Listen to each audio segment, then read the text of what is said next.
The sound of a baby's cry was something Byung-hun Park thought he could manage with a simple command, yet it was the one thing the Mafia king of Seoul could not silence. In the reinforced halls of his sprawling estate, where men usually spoke in whispers and stepped with caution, the air was currently being shredded by the raw, jagged screams of little Dion. Byung-hun stood outside the nursery, his tall frame cast in a long shadow against the polished marble floor. He looked every bit the formidable CEO. His navy blue three-piece suit was immaculate, and the intricate tattoos creeping up his neck served as a silent warning to any who dared cross him. But inside, he was a man being dismantled. For 3 days, his son had refused to eat. The finest pediatricians in the country had been summoned and dismissed. The most expensive formulas had been imported and then shattered against the wall in fits of parental rage. Dion wasn't just crying. He was fading. His voice was becoming thinner, a desperate, raspy plea that echoed through the cold, silent rooms of the mansion. Byung-hun's jaw tightened as he watched another high-priced nanny flee the room in tears, unable to handle the pressure or the infant's inconsolable grief. To the world, Byung-hun was a predator, a man who built an empire on ironclad discipline and ruthless efficiency. But as he stared at the heavy oak doors of the nursery, he realized that all his power was useless. He could order a hit on a rival or manipulate a global market, but he couldn't make his own son take a breath without a sob. The silence he craved wasn't the silence of the grave, but the peace of a healthy child, a peace that felt further away with every passing second. The guards at the end of the hallway averted their eyes, sensing their boss's simmering desperation. The Ice King was melting under the heat of a 5-pound infant's lungs. It was into this storm of noise and failure that Naomi Okoro arrived. She didn't come with a fleet of medical equipment or a portfolio of elite references. She arrived with a quiet, grounded presence that seemed to absorb the frantic energy of the house. As she walked toward the nursery, the screaming reached a fever pitch, a sound that even a king couldn't stop, but it was a sound Naomi was about to answer in a way Byung-hun never saw coming. To the board of directors at Park Global, Byung-hun Park was a visionary titan of industry, a man who orchestrated billion-dollar mergers with the surgical precision of a grandmaster. To the shadowed figures of the Seoul underworld, he was something far more terrifying. The head of the Park Syndicate, a man whose displeasure was a death sentence. He moved through these two worlds with a terrifying fluidity, a predator in a bespoke suit.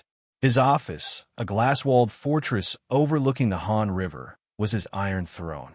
From here, he controlled the flow of both legal commerce and illicit power, his neck tattoos hidden by a silk collar, his eyes as cold and unyielding as the winter sea.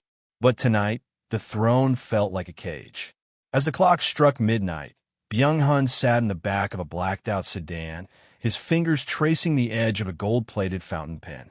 He had just authorized a restructuring that would effectively erase a rival syndicate, yet his mind was miles away, anchored to a silent, hollow space in his own home. When the car pulled into the driveway of his secluded estate, the high-tensile energy of the CEO evaporated, replaced by a heavy, suffocating dread. Entering the mansion was like stepping into a monument of grief. The grand foyer was decorated with portraits of a woman whose smile was now only a memory, his wife, Minhee. She was the only person who had ever truly known both sides of him, the only one who could look at the Ice King and see a man. Now, her side of the bed was cold, and the nursery she had painstakingly designed stood as a cruel reminder of the life they were supposed to share. This was the empty cradle of his soul. Even with a newborn inside it, the room felt vacant. The nursery was a masterpiece of soft pastels and expensive toys, yet it felt more like a battlefield. As he stepped across the threshold, the silence of the house was shattered. The screams began again, piercing, rhythmic, and full of a sorrow that Byung-hun couldn't fix with money or muscle. He stood over the crib, looking down at little Dion. The infant was the perfect blend of his father's features and his mother's spirit, but he was failing. Byung-hun reached out, his hand, marked with the ink of the syndicate, shaking slightly. He was a king of two worlds, yet in this room, he was a peasant, helpless against the void his wife had left behind and the life that seemed to be slipping through his fingers. He had built an empire to protect his legacy, but as the baby's face turned a frantic shade of red, Byung-hun realized that an empire meant nothing if the cradle remained effectively empty. The rain lashed against the floor-to-ceiling windows of the Park estate, mirroring the chaos inside. Byung-hun stood by the nursery door, his navy suit jacket discarded and his white shirt sleeves rolled up to reveal the dark, swirling ink on his forearms. He had already dismissed 3 nannies that day, one for being too timid, another for being too clinical, and a third for simply not being her. The air in the mansion was thick with the scent of expensive sterile cleaner and the underlying metallic tang of tension that followed the syndicate guard stationed at every corner. When the heavy front doors groaned open, Naomi Okoro stepped into the foyer. She didn't arrive with a flurry of apologies for the weather or a desperate need to impress. Instead, she shook out a simple umbrella and stood with a grounded, calm presence that seemed to push back against the sterile coldness of the marble hall. She wore a neat navy cardigan and beige trousers, practical and unassuming. Yet she carried herself with the quiet authority of someone who had looked into the eyes of death in a neonatal ward in one. Byung-hun watched her from the top of the grand staircase. He was a man used to being the most intimidating person in any room, but as Naomi looked up and met his gaze, he felt a strange shift in the atmosphere. He was all sharp edges and frozen resolve. She was soft lines and radiating warmth. "You're late," Byung-hun said, his voice a low, dangerous rumble that would have sent his lieutenants scrambling for cover. Naomi didn't flinch. She adjusted the strap of her bag, her dark eyes steady. "The storm slowed the roads, Mr. Park. But I suspect the storm inside this house is what really matters." The guards shifted uncomfortably, but Byung-hun remained still, his eyes tracking her every move. He led her toward the nursery, the sound of Do-yoon's ragged, weakening cries growing louder with every step. "He won't take the bottle. He won't sleep. If you're like the others, save us both the time and leave now." Naomi stopped at the nursery door, her hand resting on the wood. She could feel the vibration of the baby's distress. She turned to the Mafia CEO, noting the exhaustion etched into his handsome face. "I'm not like the others because I don't see a legacy or a CEO's son. I see a hungry, grieving child who needs more than a paycheck can provide." As the door swung open, the heat of the nursery hit them, a stifling, frantic energy. Naomi didn't hesitate. She walked straight to the crib, ignoring the syndicate head watching her from the shadows. This was the final candidate, the last hope for the Park line, and as she reached down to the screaming infant, the room felt for the first time in months like it might actually hold a future. The storm outside had transitioned from a violent lashing to a heavy, suffocating shroud of gray, effectively cutting the Park estate off from the rest of Seoul. Inside, a different kind of silence was beginning to take hold, one far more terrifying than the baby's previous screams. Byung-hun stood at the foot of the crib, his hands clenched in a fist so tight the ink on his knuckles seemed to strain against his skin.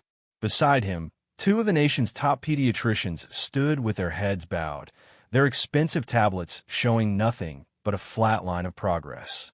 "Explain it again," Byung-hun commanded, his voice vibrating with a lethal, quiet intensity. "In words that do not involve anomaly or unexplained." The elder doctor adjusted his glasses, refusing to meet the CEO's predatory gaze.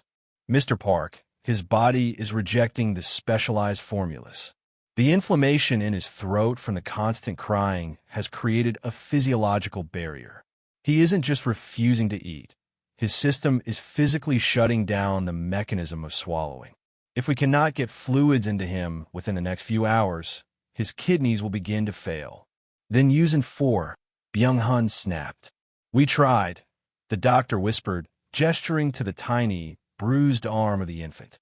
"His veins are collapsing from dehydration. We need a hospital, but the roads are impassable and the medevac chopper can't clear the ridge in this wind. A heavy, clinical dread filled the room. The doctors, for all their degrees and prestige, had reached the end of their science. They stood in the presence of a man who could command armies, yet they were forced to offer him the one thing he couldn't accept: helplessness. The unit stopped screaming. He lay in the center of the plush, fleece blankets, his tiny chest rising and falling in shallow, frantic hitches. His skin, once a healthy glow, was now the color of parched parchment. Naomi moved closer, her eyes never leaving the child. She could see what the doctors couldn't, or perhaps what they were too professional to acknowledge. The baby wasn't just sick, he was lonely. He was starving for a connection that didn't come from a plastic nipple or a sterile needle. The silence is worse, isn't it? Naomi asked softly, her voice cutting through the clinical tension. Byung-hun didn't answer, but the muscle in his jaw leaped. He looked at his son, then at the doctors who had retreated into a corner to whisper about palliative measures. The empire, the money, the syndicate, it all felt like ash. As the doctors fell into a defeated silence, Naomi stepped toward the crib, her heart hammering a rhythm of desperate, forbidden resolve. The science had failed. The power had failed. Only instinct remained, and Naomi knew that the choice she was about to make would either save the Park legacy or destroy her own life. The storm had turned the Park estate into a fortress of shadows, where the usual hum of efficiency was replaced by a thick, vibrating anxiety. In the long, dimly lit corridors, men who had stared down the barrels of rival guns now paced with restless, jerky movements. The syndicate guards, usually as immovable as stone statues, exchanged nervous glances every time a fresh silence drifted from the nursery. They knew the temperament of their leader. They knew that when Byung-hun Park felt powerless, the world around him usually bled. The Ice King was cracking, and the shard was sharp enough to kill. Byung-hun paced the length of the grand study, his reflection ghosting across the dark wood paneling. He had dismissed the doctors to the guest wing, unable to bear the sight of their defeated faces. Every few minutes, he would stop and stare at the CCTV monitors, a grid of glowing screens showing the perimeter of his empire. The roads were rivers of mud. The trees were bowing under the weight of the gale. He was the most powerful man in the city, yet he was trapped in a house of shadows, watching his son's life flicker like a dying candle. His desperation had moved beyond anger into a cold, haunting clarity.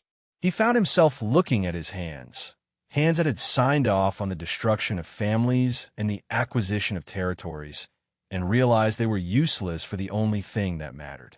He couldn't squeeze the life back into Duyan. He couldn't bargain with the darkness. The shadows in the room seemed to lengthen, creeping toward him like the ghosts of his past. He thought of Min-hee, and the weight of his failure felt like a physical blow to his chest. He had promised to protect what they had built, but he was standing in a graveyard of his own making. A soft knock at the door startled him, his hand moving instinctively to the holster at his small back. It was his lead security detail, a man who had served him for a decade, now looking pale and hesitant. "Sir," the man whispered, "the nanny, Miss Okoro.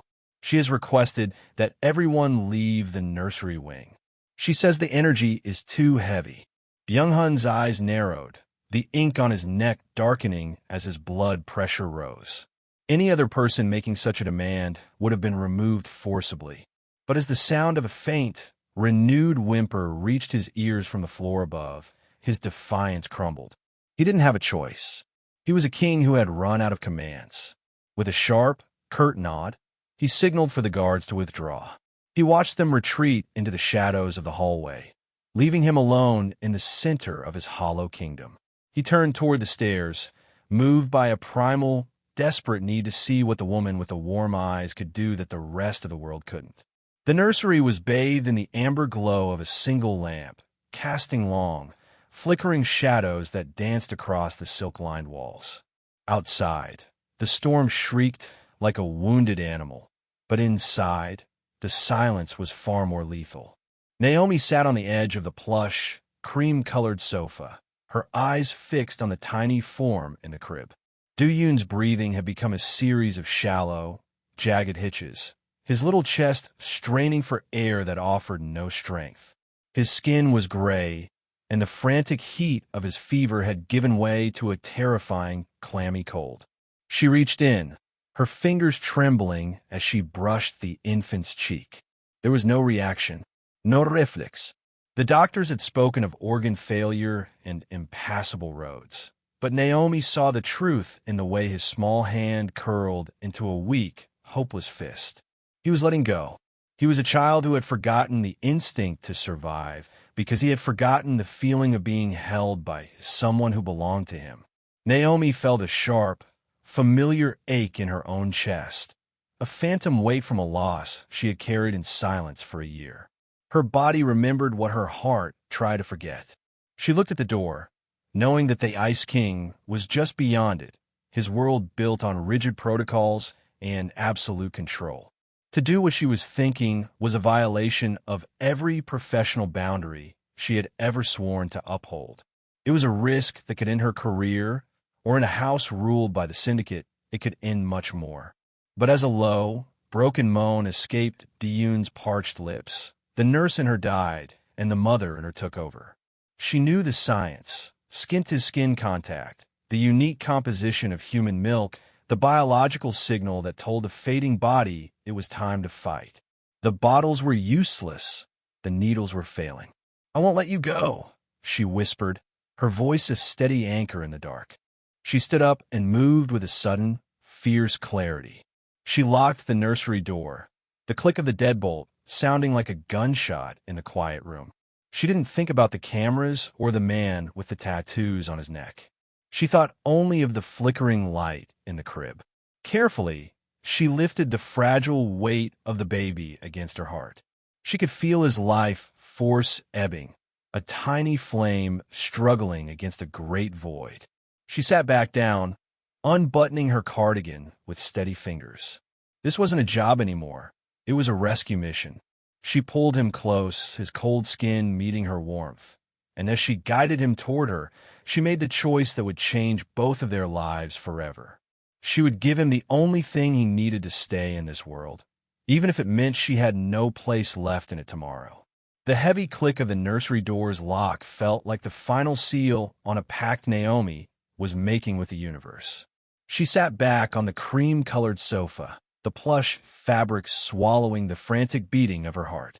In her arms, Dune was a feather-light weight, his head lolling against her chest with a terrifying lack of strength. The room was a sanctuary of shadows, the only sound the distant, muffled roar of the wind against the reinforced glass. She didn't hesitate anymore. The time for professional distance had expired with the baby's last ragged breath. Naomi gently adjusted the navy cardigan and the beige polo shirt, her movements fluid and reverent. As she brought the infant closer, the heat of her skin met his clammy chill, a biological bridge built in the darkness. At first, there was nothing. Diyun lay still, his parched lips barely moving. Naomi closed her eyes, offering a silent prayer that transcended medicine and logic. She whispered to him, not words of comfort, but a command to live, her voice a low, rhythmic hum that vibrated through her chest and into his small, struggling body. Then it happened. A faint, instinctive twitch, a shallow sniffle, driven by a primal memory older than the Syndicate or the empire his father had built. The baby began to latch. The silence that followed was the most profound sound Naomi had ever heard. It wasn't the silence of the empty cradle or the defeated quiet of the doctors. It was a rhythmic, sacred peace. As Diyun began to draw nourishment, his tiny body seemed to anchor itself back to the earth. The frantic hitching in his chest smoothed into a steady, deep cadence. Naomi felt the tension bleed out of him, replaced by a soft, radiating warmth. She looked down at him, her dark eyes filling with tears she hadn't allowed herself to shed since she arrived. In this forbidden act, she was breaking every rule of the Park household, every code of her profession, and the rigid boundaries of her own shattered heart. She was a black woman in the heart of a Korean dynasty, a hired hand performing a miracle that money couldn't buy. For the first time in 3 days, the screaming had stopped, not because of a needle or a formula, but because of a connection that defied every law of Byung-hun's world. In that sacred, shadowed moment, Naomi wasn't just a nanny, and he wasn't just a mafia heir. They were simply two souls fighting the dark, and for the first time, the light was winning. The silence from the nursery was more unnerving than the screams had ever been. It was a heavy, absolute quiet that pulled Byung-hun Park through the darkened hallways, his footsteps silent on the marble. He had pushed past his guards, ignoring the cautious warnings of his lead security. His mind was a storm of dark possibilities. Had the baby finally given up? Had the flickering light of his legacy finally gone out in the dark? He reached the heavy oak doors and turned the handle, only to find it locked. A flash of lethal rage flared in his chest, the ink on his neck seeming to pulse with his quickening heartbeat. He was the master of this house. No door stayed closed to him. He was about to signal his men to breach the room when he heard it, a soft, rhythmic sound. It wasn't a cry, but a gentle, contented sigh. Byung-hun used his master key, the lock turning with a sharp, metallic click that echoed like a hammer cocking in the stillness. He stepped into the room, his shoulders squared, prepared to confront a medical emergency or a grieving nanny. Instead, the scene before him hit him with the force of a physical blow, stopping him dead in his tracks. Naomi was seated on the cream-colored sofa, bathed in the soft, amber glow of a nursery lamp. She didn't jump. She didn't scramble to cover herself or offer a panicked explanation. She remained perfectly still, looking down at the infant in her arms with a gaze so tender it felt like a holy thing. Byung-hun's eyes widened, his mouth falling slightly agape as the reality of the scene settled over him. His son, who had been a frantic, dying ghost just hours before, was pressed against Naomi's warmth, his tiny hands curled contentedly against her skin. The Ice King of Seoul felt the air leave his lungs. He stood frozen, a man of violence and cold calculations, confronted by an act of such raw, primal intimacy that it defied every rule of his world. He looked at the dark ink on his own hands, then at the seamless, life-giving connection between the black woman and his Korean son. The shock wasn't just in the broken boundary. It was in the realization that this woman had dared to do what he, with all his billions, never could. She had brought his son back from the edge. In that moment, the dragon of the Park Syndicate wasn't a ruler or a CEO. He was merely a witness to a miracle he didn't know how to permit, yet couldn't bring himself to stop. The air in the nursery turned brittle as Byung-hun finally found his voice, a low tremor of suppressed fury that seemed to vibrate the very walls. "What do you think you are doing?" he whispered, though the words carried the weight of a roar. He stepped further into the amber light, his shadow looming over the sofa like a dark tide. "I hired a nurse, Miss Okoro. A specialist. Not this." Naomi didn't move the baby. She didn't flinch as the man whose name was feared across the continent loomed over her. She looked up, her expression a mask of weary, immovable calm. "I'm doing what the doctors couldn't," she replied, her voice steady and low. "I'm saving your son's life. There are protocols. There are boundaries." Byung-hun's hand swept through the air, gesturing to the room's cold perfection. "This is a park, child. You have no right to take such liberties. It's too intimate. It's unprofessional. In my culture, in this house, there's a line that is never crossed." "And in my culture," Naomi countered, her eyes flashing with a sudden, fierce heat, "we don't let a child starve because we're afraid of a little intimacy. You talk about boundaries, Mr. Park, while your son was drifting into a grave. You wanted a miracle, but you wanted it to come in a sterile bottle with a label on it. Life doesn't work that way." Byung-hun's jaw tightened so hard the muscles in his neck strained against his ink. "You overstep. You forget who I am." "I know exactly who you are," Naomi said, finally standing up, though she kept Dune cradled firmly against her heart. The baby didn't wake. He only sighed, his small face finally flushed with a healthy, resting warmth.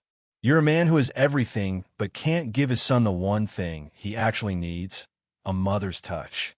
You're so obsessed with your empire and your bloodline that you'd rather have a dead heir than a son saved by the wrong woman in the wrong way. The silence that followed was a physical pressure. Byung-hun looked at her, at the way she held his son not as a paycheck, but as a person. The cultural divide between them felt like an ocean, yet the bridge was the sleeping infant between them. His anger was a shield, but as he looked at Diyun's steady, even breathing, the shield began to crack. He saw the survival he had prayed for, wrapped in a boundary he didn't know how to forgive. The heavy, vibrating silence of their confrontation was softened by a sudden, small sound from the center of the room. Diyun, cradled in the curve of Naomi's arm, began to stir. Byung-hun, his body still taut with the lingering electricity of their argument, watched with bated breath. He had seen his son in every state of distress, red-faced and screaming, pale and limp, distant and fading, but he had never seen him like this. As the baby opened his eyes, they weren't clouded with the frantic haze of pain. They were clear, reflecting the amber light of the nursery like two dark pearls. Naomi adjusted him slightly, her touch practiced and gentle, and as she did, a soft, gurgling breath escaped the infant's lips. It was a sound of pure, unadulterated comfort. Then, the impossible happened. The tiny muscles of Diyun's face, which had known only the contortions of grief, relaxed and pulled upward. A small, lopsided smile, the very first of his life, spread across his face as he looked up, not at the ceiling, but directly at the woman holding him. Byung-hun felt a sharp, staggering pain in his chest, as if the Ice King within him had finally been struck by a blow he couldn't deflect. The ink on his hands felt heavy, a reminder of all the things he had built that could never produce such a simple, divine reaction. He had bought the most expensive toys in the world, the finest silk blankets, and a fortress of security, yet he had never seen his son look happy. His knees felt weak as he stepped closer, his shadow no longer a threat but a part of the quiet peace. He looked at the smile, then at Naomi, whose own eyes were shimmering with a quiet, triumphant light. The cultural barriers, the professional codes, and the fierce pride of the Park Syndicate seemed to dissolve into the warm air of the nursery. In the curve of that infant's smile, Byung-hun saw the ghost of his wife's joy and the future of a boy who was no longer just a legacy to be managed, but a soul to be loved. The ruthless CEO, the man who had ordered empires to fall, reached out a trembling finger. He didn't touch the baby's face with the authority of a ruler, but with the reverence of a student. When Diyun's tiny hand reached up and curled around his father's tattooed knuckle, the last of the ice shattered. Byung-hun's heart didn't just break. It broke open, spilling out a decade of buried grief and a newfound, terrifying vulnerability. He looked at Naomi, his voice nothing more than a raspy, humbled whisper. He knows he's safe. The storm that had threatened to tear the world apart finally broke, leaving the Park estate bathed in the soft, cleansing light of a new dawn. The air inside the mansion had changed. The clinical, metallic chill was gone, replaced by a warmth that didn't come from the heating vents. Byung-hun stood on the balcony of the nursery, watching the sun rise over the Han River. He was still the CEO of Park Global and the head of the syndicate, but the man who had walked into that nursery the night before no longer existed. He had traded his iron throne for a deeper, more enduring kind of power. The power of a father who understood that his empire was only as strong as the heartbeat of his son. Naomi didn't leave that morning, nor the morning after. She stayed, but the contract that had brought her there was quietly shredded and replaced by something that couldn't be quantified in a ledger. She was no longer a servant moving through the shadows or a hired hand bound by cold protocols. She had become the heart of the home, the bridge between the ruthless world Byung-hun controlled and the fragile one he was learning to cherish. The guards still paced the halls, their tattoos a testament to their loyalty, but they moved with a new kind of respect, dipping their heads when Naomi passed with Diyun in her arms. They saw that the woman with the warm eyes had done what their guns and steel never could.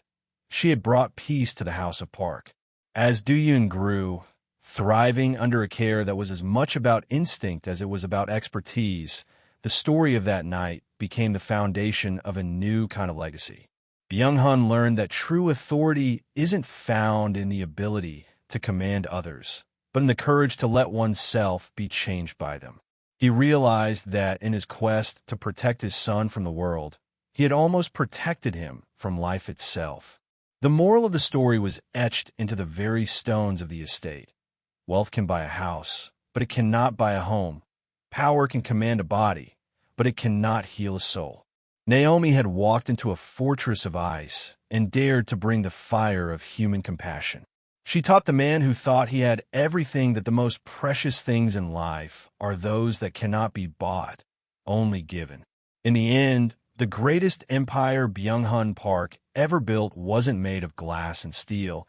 It was built on the selfless love of a stranger who became family, proving that when we break the rules of the world to follow the laws of the heart, we find the only miracles worth having.